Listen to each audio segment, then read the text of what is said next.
Afternoon, everyone. So we will start a new topic, input and output. So let's wait for more students to join. हम लोग start करें कुछ देर में.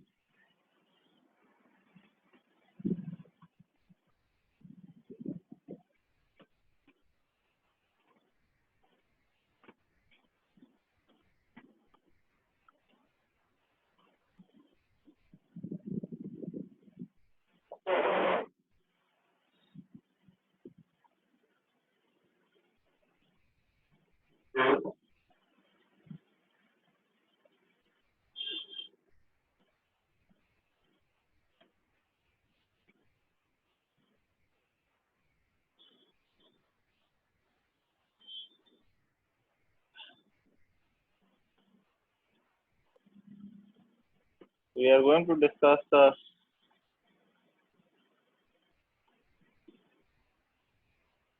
input and output, right?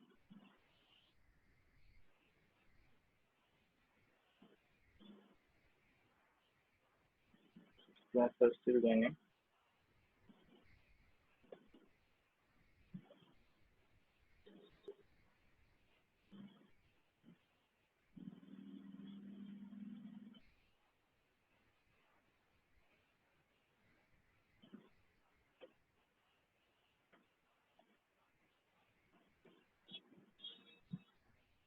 तो इसमें question कैसे आते हैं? इससे पहले कि हम लोग थ्योरी और ये सारी चीजों के बारे में बात करें, सिंपल सी क्वेश्चन एग्जांपल हम लोग समझते हैं कि क्वेश्चन कैसे आते हैं इसमें. ठीक है. क्वेश्चन में क्या दिया होगा? आपको एक इनपुट दे दिया होगा. मान लिया कि इनपुट है 27, 5 और 19, है ना. और नंबर ले लेते हैं, लेट्स से 42. ठीक है. तो आपको ऐसा दिया हुआ क्वेश्चन में कि स्टेप वन में हो गया 5, then 27, 19, 42. Then step 2, 5, 19, 27 and 42.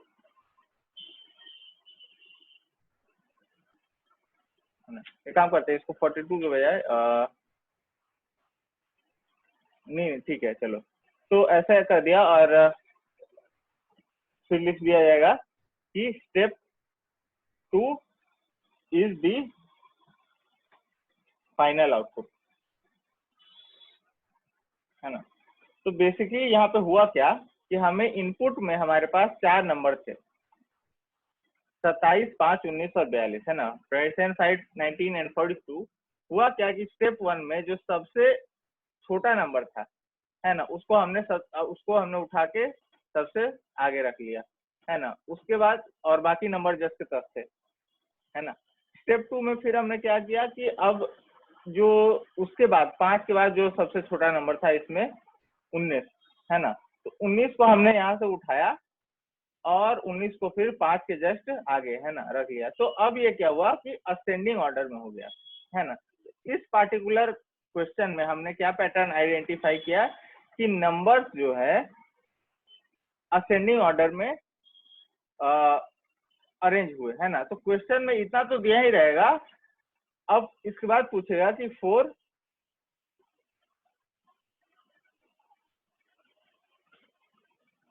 The given input find the output, है ना. उसके बाद क्वेश्चन यहाँ पे खत्म नहीं हुआ. क्वेश्चन में क्या दिया रहेगा? इनपुट 17, 54,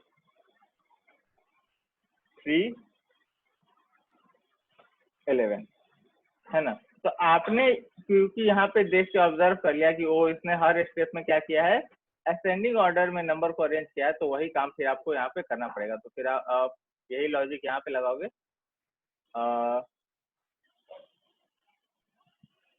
3 है ना, 3 यहाँ पे आप लिखोगे. स्टेप 1 में क्या करोगे?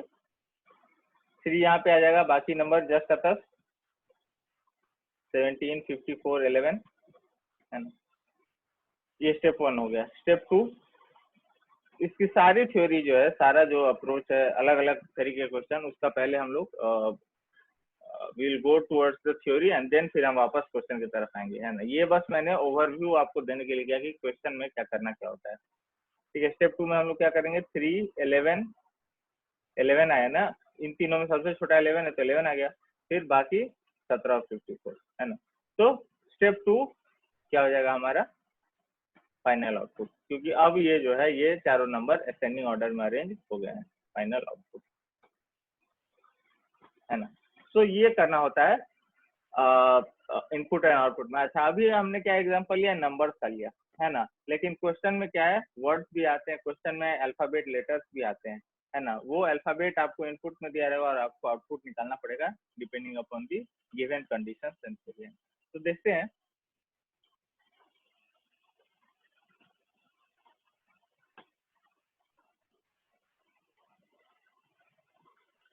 तो write theory about it. So,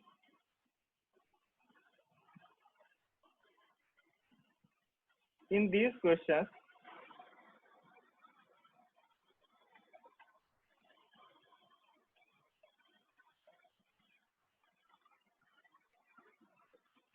input data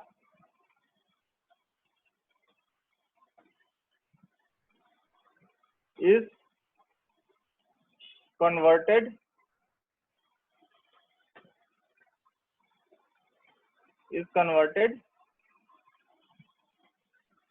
into output through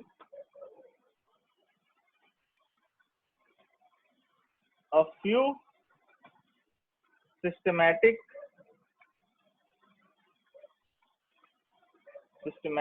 steps,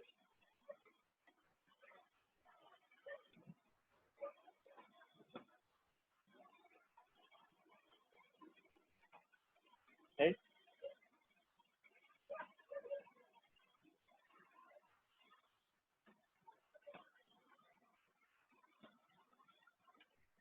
For any question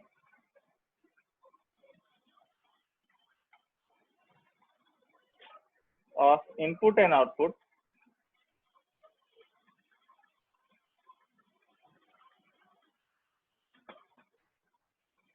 we have to understand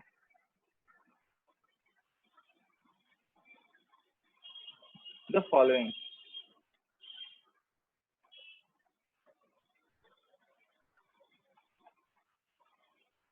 All right, for any given input and output question that you see in exam, है ना, entrance exam हो या आप कोई bank का exam दे रहे हो वहां पे आए, तो आपको जो है कुछ दो चीजें समझनी है।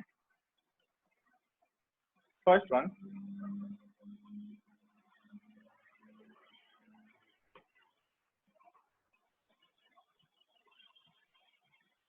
the method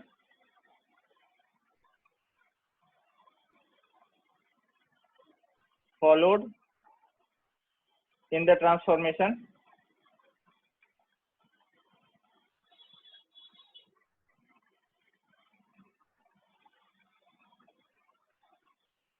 और दूसरी चीज क्या है, आपको समझना क्या होगा इन क्वेश्चन में, the desired arrangement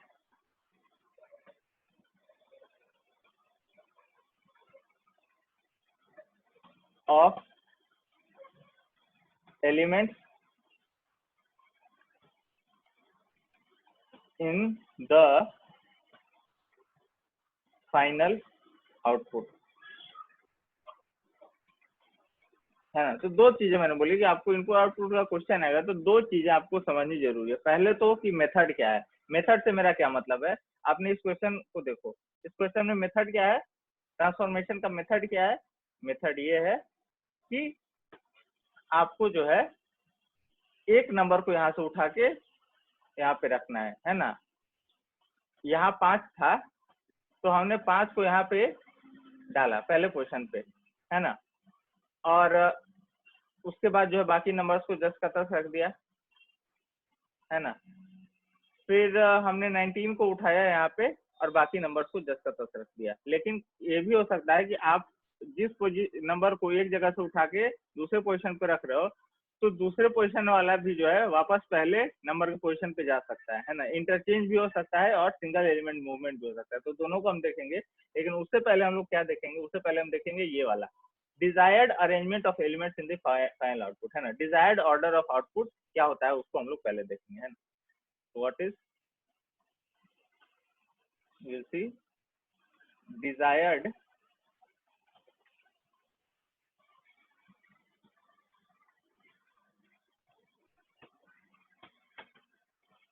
order of output।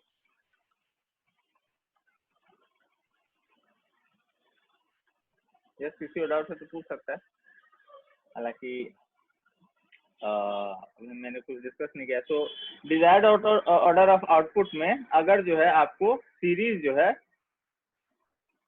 Words की दी जा सकती है, मैंने बोला वर्ड की भी दी जा सकती है, अल्फाबेट की भी दी जा सकती है और नंबर्स की भी दी जा सकती है ना। अगर आपको नंबर का दिया हुआ है ना, पहली कैटेगरी की बात करते हैं इसमें। अगर जो है आपको नंबर्स दिए हुए हैं तब क्या करना है ना। नंबर्स आपको जैसे इस एग्जांपल में नंबर्स दिए हुए थे, है ना, तो आपको क्या करना है ना, ऑर्डर ऑफ आउटपुट में। तो आपको जो है नंबर जब दिए होंगे तब आपको दो चीजें आइडेंटिफाई करनी है। पहला कि क्या वो असेंडिंग ऑर्डर में है,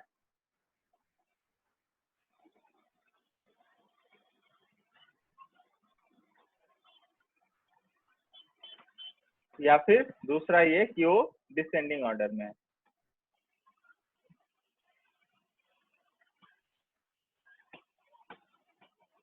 है ना। यही दोनों, both of these are most followed arrangement, है ना। जब भी आपको अरेंजमेंट दिया जाएगा मोस्टली यही होगा कि असेंडिंग ऑर्डर में या तो आपको करना होगा नंबर, जैसे यहाँ पे करना था, है ना।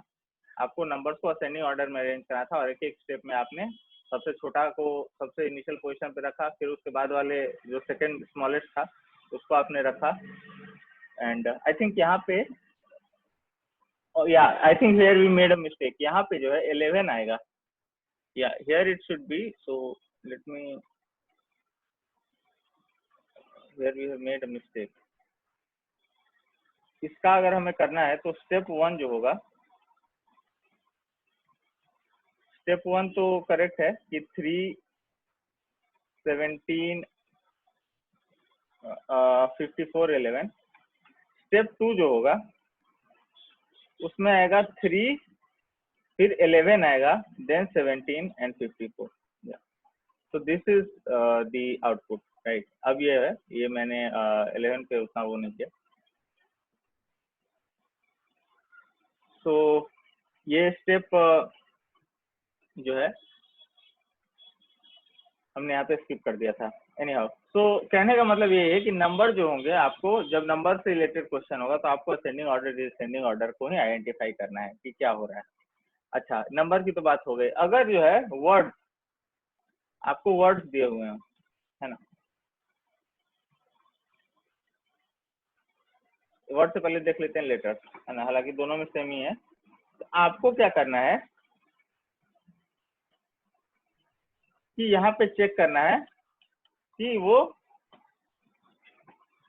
अल्फाबेटिकल ऑर्डर में है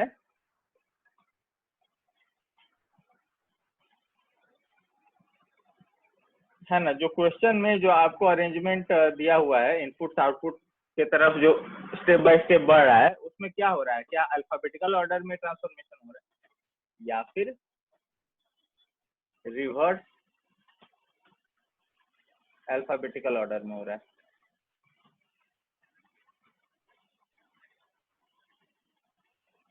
है ना। उसी हिसाब से आप लोग अप्रोच करोगे। और थर्ड क्या है कि जब आपको वर्ड्स दिए हुए हैं, है ना, वर्ड्स, एक वर्ड 5-6 वर्ड है और फिर उसका ट्रांसफॉर्मेशन हो रहा है, तो भी आपको क्या करना है कि उनका जो ऑर्डर है वो देखना है कि वो अल्फाबेटिकल ऑर्डर में है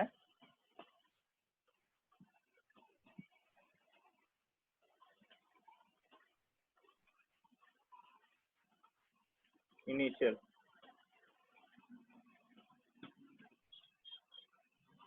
नहीं।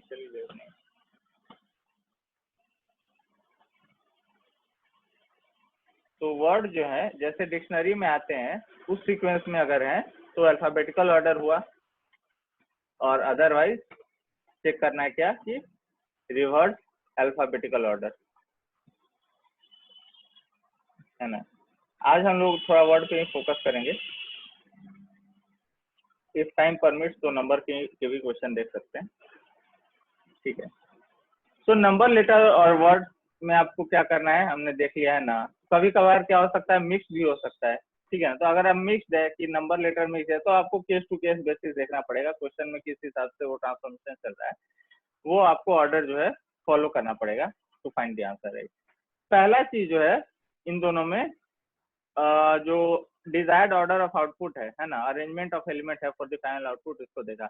अब हम बात करेंगे मेथड ऑफ ट्रांसफॉर्मेशन की। तो now we'll talk about method of transformation।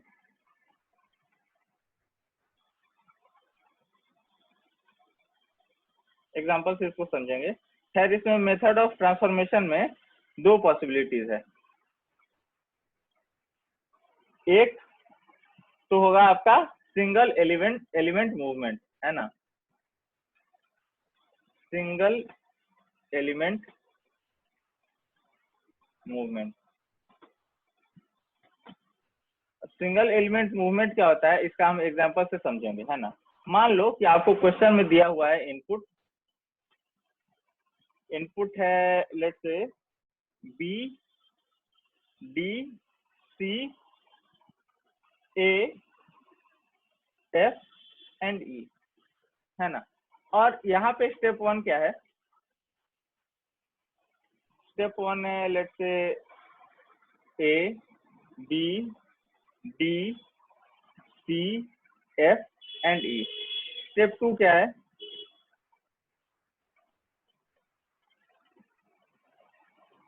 A B C D F C.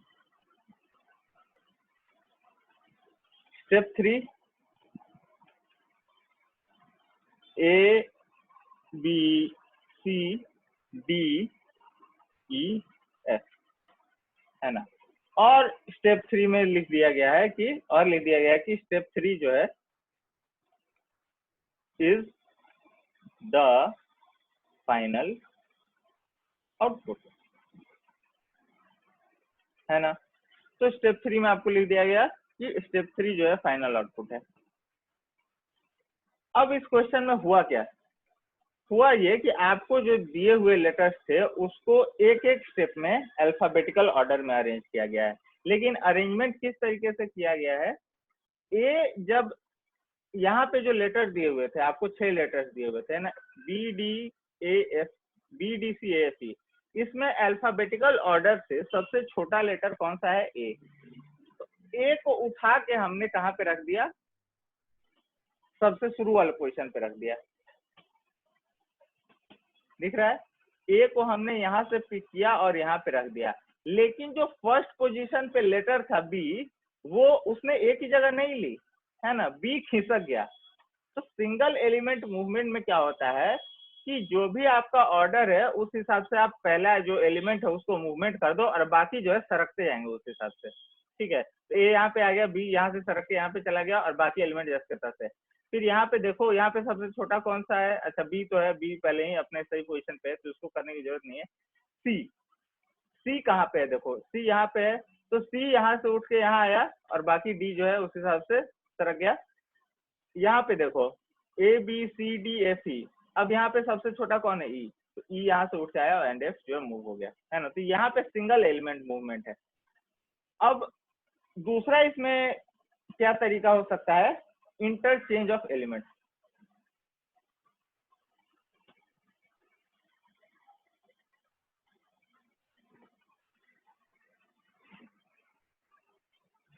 Interchange of element क्या होगा, आप लोग समझ ही रहे होगे कि एक एलिमेंट जब दूसरे एलिमेंट का पोजीशन लेगा तो पहला वाला जो है मतलब वो दोनों एक दूसरे के पोजीशन को एक्सचेंज कर लेंगे। तो एग्जांपल से इसको समझते हैं। मान लिया क्वेश्चन में दिया हुआ है input that has been given is let's say B, D, C, A, S and D, वही वाला जो पिछला हमने लिया था, ठीक है ना। इसमें अगर एक्सचेंज की बात किया जाए तो क्या होगा कि सबसे छोटा आप देखो, सबसे छोटा कौन सा है इसमें, ए।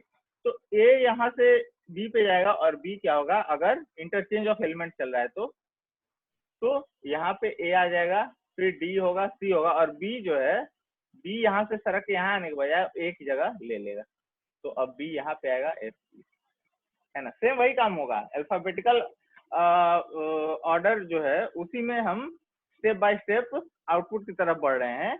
लेकिन यहाँ पे क्या हो रहा है, सिंगल एलिमेंट मूवमेंट नहीं हो रहा है, यहाँ पे डबल, यहाँ पे एक्सचेंज चल रहा है, तो दो एलिमेंट मूव कर रहे हैं।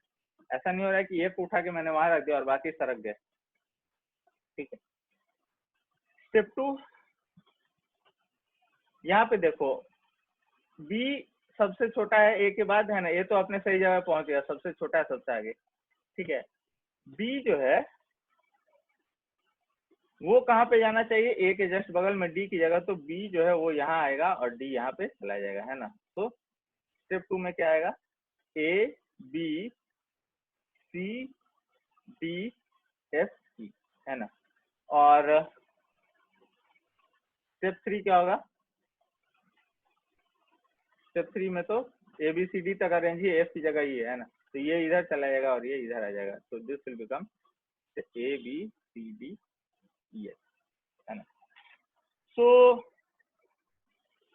यही था, है ना, यही आपका दो तरीके का मूवमेंट हो सकता है, एक तो सिंगल एलिमेंट मूवमेंट हो सकता है और एक इंटरचेंज हो सकता है ना, कि एक एलिमेंट दूसरे की जगह आ रहा है तो दूसरा पहले की जगह चला जाए। अच्छा, तो अब फाइनली है ना, क्वेश्चन जो है इसके मेथड, क्वेश्चन जो है इनपुट एंड आउटपुट का, इनको आंसर करने के लिए क्या मेथड है वो देख लेते हैं, है ना, जो आपको फॉलो करनी चाहिए। तो method of answering a question,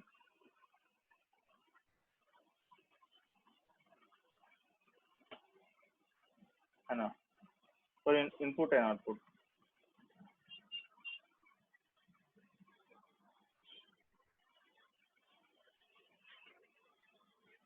first step आपको क्या करना है,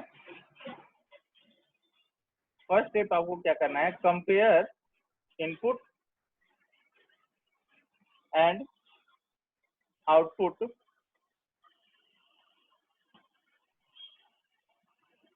इन द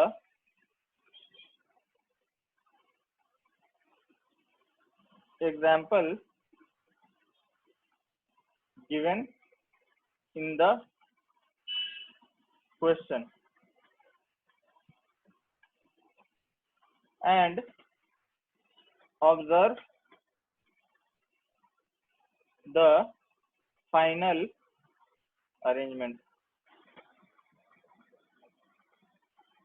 है ना। जैसे यहाँ पे एक क्वेश्चन हमने लिया था सबसे शुरू में, तो हर क्वेश्चन में मैंने क्या बोला कि आपको एक एग्जाम्पल दिया होगा और उसके बाद क्वेश्चन का जो है अगला पार्ट आएगा जिसमें आपको for the given series of number और सीरीज ऑफ लेटर और सीरीज ऑफ वर्ड आपको जो है आउटपुट आइडेंटिफाई करना है ना। तो एग्जाम्पल का जो है आपको पहला स्टेप इन क्वेश्चन को सॉल्व करने के लिए सबसे पहले क्या करना है कि आप इनपुट और आउटपुट पे ध्यान दो कि इनपुट क्या और आउटपुट क्या है, इनपुट और आउटपुट में क्या सिस्टम, क्या जो है मेथड लगाया गया है इनपुट से आउटपुट तक पहुंचने के लिए, है ना। तो second step is about this,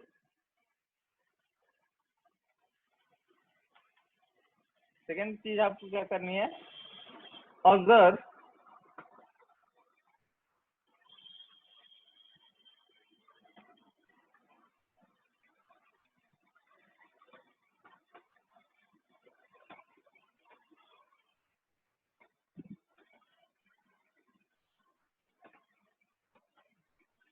Observe how each element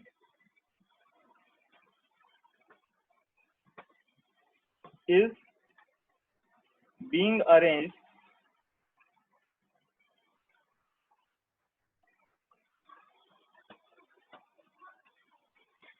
and also the pattern followed by remaining elements.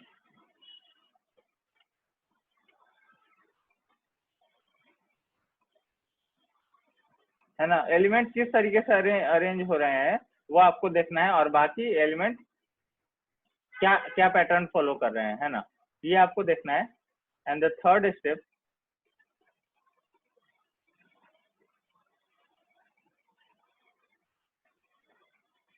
whenever an element comes into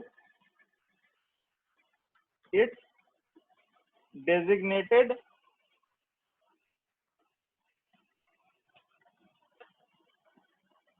position,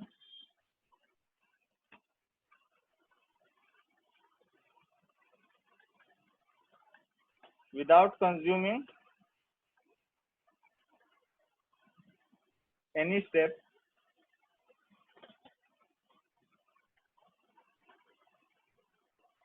then leave such elements untouched. है ना, जैसे हम कई बार देख रहे हैं कि एक दो अरेंजमेंट अपने आप ही हो जा रहे हैं, है ना, जैसे कि हमने यहाँ से A D C B F E था हमारे पास, है ना, तो हमने बी को उठा के यहाँ पे रखा और डी यहाँ पे चला आया, तो आप लोग देखोगे कि हमें सी को हिलाने की जरूरत नहीं पड़ी, ए बी सी डी अपने आप बन गया हमारा, बी और डी को हमने सही किया तो सी ए बी सी डी अपने आप हो गया. तो अगर ये अपने आप उस ऑर्डर में हो गया तो आपको उसको टच करने की जरूरत नहीं है ना. तब जो बाकी का जो बचा हुआ है वो गड़बड़ी करना है, वो आपको ठीक करना है. ये नहीं कि यहाँ पे ए बी सी डी हो गया तो सी अगले स्टेप 3 में भी ए बी सी डी लिख दें, नहीं, उसका जो आपको इस अरेंजमेंट में फाइनल आउटपुट के हिसाब से जो अगला स्टेप होना चाहिए उसको आप इसी स्टेज में करिएगा. तो यहाँ पे एफ और ई बचा हुआ है तो ई और एफ कर दिया हमने. तो वही बात यहाँ पे कह रहा है कि अगर कोई एलिमेंट जो है अपने डेजिग्नेटेड पोजीशन पे अपने आप आ गया, जैसे सी यहाँ पे आ गया थर्ड पे अपने आप, जैसा कि होना चाहिए, तो आपको यहाँ पे आप उसको टच करने की कोई जरूरत नहीं है, आप जैसे के तैसे छोड़ के आप आगे बढ़ सकते हैं ना. तो ये चीजें आपको ये 3 स्टेप फॉलो करना है एंड उसके बाद हम कोई भी क्वेश्चन कर सकते हैं. तो हमने वर्ड का कोई एग्जांपल नहीं किया, नंबर का एक लिया था ना, तो हम अब वर्ड के एग्जांपल पे देखते हैं. तो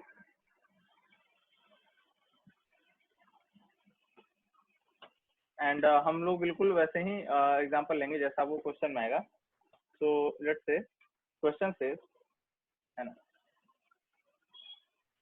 अ word arrangement machine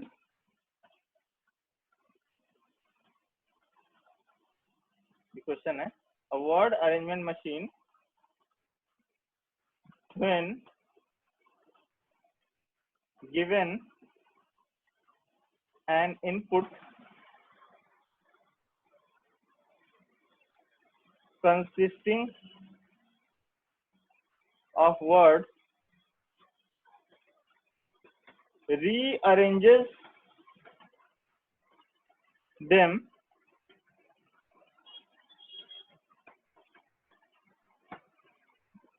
following a particular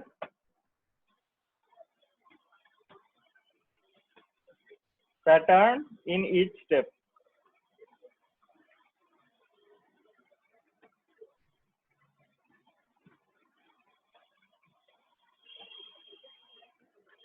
The following is an illustration of input and the steps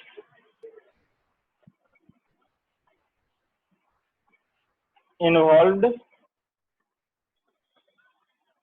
in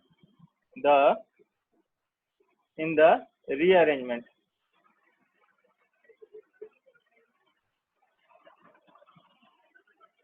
ठीक है, सो आपको जो है एक इल्यूस्ट्रेशन दूंगा मैं और उस हिसाब से आपको वही काम सारे क्वेश्चन में करना है। तो इल्यूस्ट्रेशन क्या है, सबसे इम्पोर्टेंट तो वो हो जाता है, क्योंकि उसी से हमें पता चलेगा कि हमें करना क्या है। इल्यूस्ट्रेशन में जो आपको इनपुट और स्टेप्स और आउटपुट दिए हैं वो इस प्रकार है। पहला इनपुट क्या है, इनपुट है बेल्ट एंड एरिया। से मैंने आपको बोला कि वर्ड वाला एग्जांपल करेंगे हम लोग, एन एरिया द, ठीक है, ये सेंटेंस नहीं है, ये अलग अलग वर्ड हैं जो एक सीरीज में दिए हुए हैं। ठीक है, हर स्टेप में इनके अरेंजमेंट में चेंजेस आएगा। ठीक है, तो इसका मतलब निकालने मत बैठ जाना। Belt an area the state R T. ठीक है, स्टेप 1 में क्या मूवमेंट हुई, स्टेप 1 में क्या हुआ, एन बेल्ट। ठीक है, तो यहाँ क्वेश्चन में मैंने क्या लिखा हुआ, following a particular pattern. Pattern क्या हुआ वो क्वेश्चन में आपको जो नहीं दिया हुआ होगा, आपको खुद से वो जो सीरीज है वो देख के आइडेंटिफाई करना पड़ेगा कि हर स्टेप में क्या मूवमेंट चल रही है, और उस मूवमेंट से आपको पैटर्न जो है खुद समझना पड़ेगा। अदरवाइज अगर आपको पैटर्न बता दिया जाए तो इलस्ट्रेशन देने की जरूरत ही नहीं है, वो आप सीधा क्वेश्चन में अप्लाई करोगे। तो ये अभी क्वेश्चन का ही पार्ट है, क्वेश्चन में आपको इलस्ट्रेशन हमेशा दिया जाएगा। तो belt area the state R T. Step 2, N R belt area the state T. Step 3,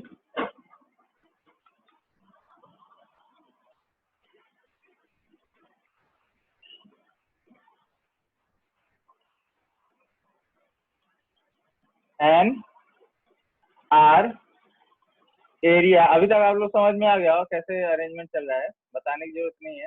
मैंने आपको जो 2 पैटर्न बताया उनमें से ही एक है ये, belt the state T. But मैं क्वेश्चन लिख रहा हूँ तो इट वोंट बी राइट कि मैं N area N R area belt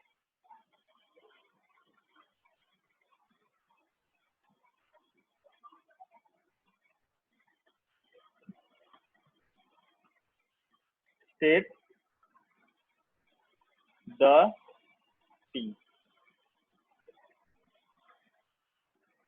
और लास्ट स्टेप है इसमें, step 5, N R area belt state T. और अब आपको जो है क्वेश्चन दिया जाएगा इस चीज पे, है ना। तो क्वेश्चन नंबर 1 है कि क्वेश्चन नंबर 1 में आपको इनपुट दिया गया है और आपको आउटपुट बताना है। तो from food has made case wage, है ना। अब जो है इसका आपको आउटपुट बताना है। तो मैंने क्या कहा सबसे पहले कि आप इनपुट, और अच्छा यहाँ पे एक चीज इंपॉर्टेंट है, क्वेश्चन दिया रहेगा, step 5 is the output. Step 5 is the output, ये क्वेश्चन में हमेशा दिया रहेगा। तो क्वेश्चन कह रहा है कि स्टेप 5 आउटपुट है ना। तो क्या हुआ क्वेश्चन में, अब तक तो बहुत आराम से समझ गए होगे। जो भी आपको वर्ड दिए गए हैं उसको अल्फाबेटिकल ऑर्डर में यानी कि डिक्शनरी वाले ऑर्डर में अरेंज किया गया है ना। तो डिक्शनरी में सबसे पहले कौन सा वर्ड आएगा, इनमें से एन आएगा, है ना। एन, फिर बाकी वर्ड जैसे तक, belt, area, the, state, RT, है ना। उसके बाद क्या आना चाहिए, आर। तो आर आया, आर वहां से। तो ये समझ रहे हो कौन सा मूवमेंट है, ये कौन सा मूवमेंट है जी, ये चल रहा है सिंगल एलिमेंट मूवमेंट, है ना। वो जो वर्ड्स हैं वो रीअरेंज नहीं हो रहे हैं, है ना। फॉर एग्जांपल आर जो है यहाँ से उठ के बेल्ट की जगह आ गया, है ना। लेकिन बेल्ट उठ के आर की जगह नहीं गया, बेल्ट क्या है, सरक गया। बेल्ट जो है सरक गया अपने पोजिशन, तो सिंगल एलिमेंट मूवमेंट चल रहा है, ठीक है।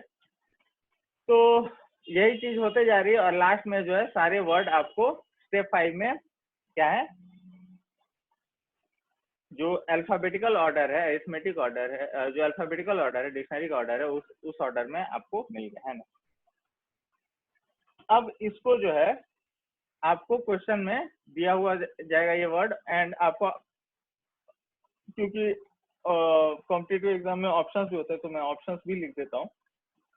तो has made from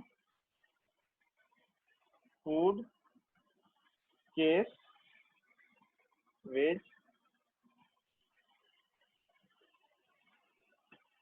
option B case, food, from, has, wage, made, option C क्या है, case, food, from,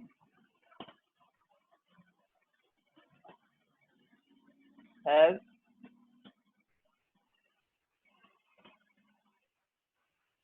made,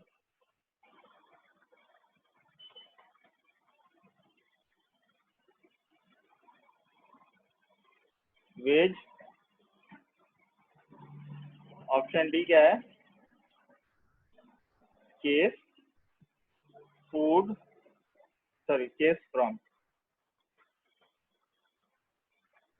case from, food, has, made, wage, है ना। अब आपको बताना है कि यही मशीन जो है वर्ड अरेंजमेंट वाली मशीन अगर इस क्वेश्चन पे अप्लाई होगी, इस सीरीज ऑफ वर्ड पे अप्लाई होगी तो कौन सा आंसर आएगा, है ना। तो मशीन क्या करती है, मशीन क्या करती है, मशीन सारे वर्ड को अल्फाबेटिकल ऑर्डर में। अच्छा, क्वेश्चन में ये दिया हुआ है कि आपको जो है लास्ट स्टेप निकालना है, लास्ट स्टेप ऑफ इनपुट, है ना। क्वेश्चन हो सकता है ये भी बोल सकता है आपको कि सेकंड स्टेप बताओ, फोर्थ स्टेप बताओ, थर्ड स्टेप बताओ, है ना। तो फाइनल आपको, जैसे यहाँ पे तो बहुत आसान है, यहाँ पे हमें स्टेप बाय स्टेप लिखने की जरूरत नहीं है ना। ये पता करने की जरूरत नहीं है कि सेकंड में क्या है, थर्ड में। हमें क्वेश्चन का अरेंजमेंट देख के समझ में आ गया है कि अल्फाबेटिकल ऑर्डर की बात चल रही है, तो मैं सीधा यहाँ पे क्या करूंगा कि सबसे छोटा जो है इसमें, सबसे अल्फाबेटिकल ऑर्डर में सबसे पहले कौन सा आएगा जी, सी आएगा, केस। तो केस सबसे पहले आना चाहिए, है ना। तो केस पे लिख लेते हैं 1, ठीक है। उसके बाद क्या आना चाहिए, फूड आना चाहिए।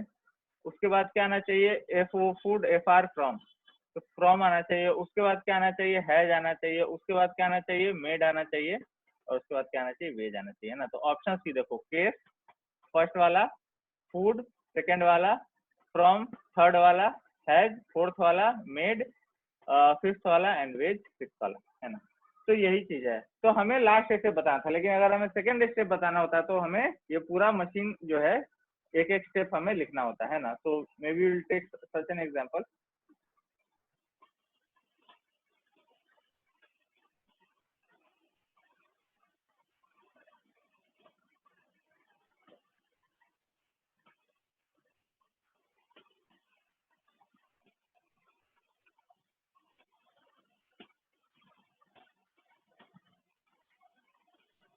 है ना। So let's take a different example, different kind of example, ठीक है, जो कि इसी से रिलेटेड है। तो क्वेश्चन नंबर 2 कहता है which step will be the last step for the following input। हाँ, तो इस क्वेश्चन में भी जो है इंस्ट्रक्शन यही वाला अप्लाई होगा, ये जो मैंने लिखा है, जो ये इलिस्ट्रेशन में हो रहा है वही पैटर्न यहाँ पे फॉलो होगा। और क्वेश्चन हमसे पूछ रहा है तो इनपुट पहले मैं लिख देता हूँ। The input goes like this. Input क्या है? गाइड, मोरल, हैव, दैट,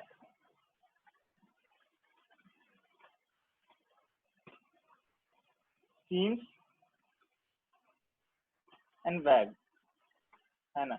इसको जब आप इसी मशीन में इन सारे वर्ड को चलाओगे तो आपको जो है लास्ट स्टेप कौन सा स्टेप होगा, पहला स्टेप मतलब कितने स्टेप में है, जो ये सारा अल्फाबेटिकल ऑर्डर में अरेंज हो जाएगा, बेसिकली ये कहना चाहता है ना। तो आपको ऑप्शन दिए हुए होंगे, है ना। ऑप्शन ए बोलेगा first step 1, option 2, option B रहेगा स्टेप 2, ऑप्शन सी रहेगा स्टेप 3, ऑप्शन डी होगा स्टेप 4 एंड ऑप्शन ई होगा स्टेप 5। ठीक है, तो इसको हमें ऑब्वियसली अब करना पड़ेगा अरेंज। तो वर्ड क्या है? Guide, moral, have, that, seems, वैग, है ना। यहाँ पे लिख सकते हैं। तो it is like this, guide. तो इनपुट क्या है?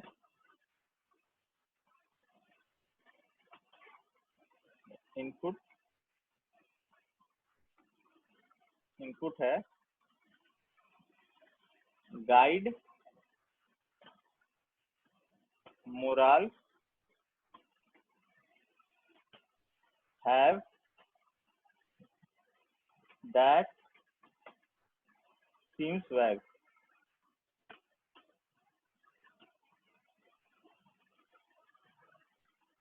है ना। स्टेप 1 क्या होगा इसमें? स्टेप 1 आएगा ऑब्वियसली, इन सारे वर्ड में अगर मैं देखूं तो सबसे छोटा जो है गाइड है ना।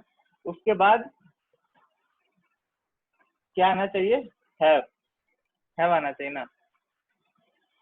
तो गाइड के बाद हैव आना चाहिए। तो स्टेप 1 में GH होता है, GHI उसका, तो हैव, बाकी जो है सरक जाएंगे वैसे ही जैसे क्वेश्चन के इलस्ट्रेशन में हो रहा है, हम भी वही काम। क्वेश्चन में अगर एक्सचेंज नहीं चला तो हम भी एक्सचेंज नहीं करेंगे भाई। क्वेश्चन में अगर दिया हुआ है कि सबको सरकाते आना है रीअरेंज करके, तो हम भी सरकाएंगे ही।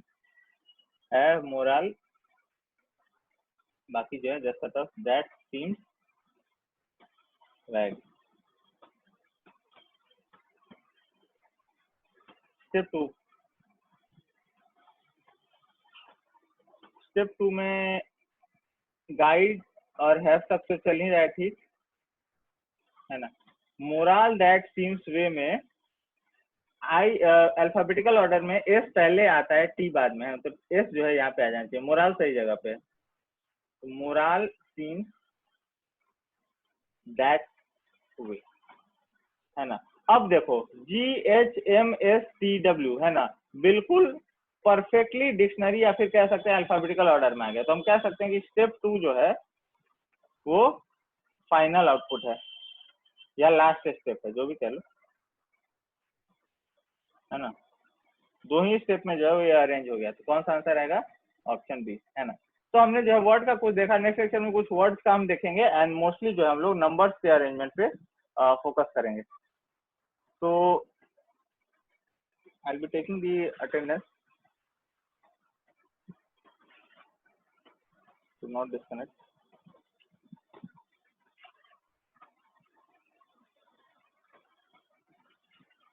Okay, thank you.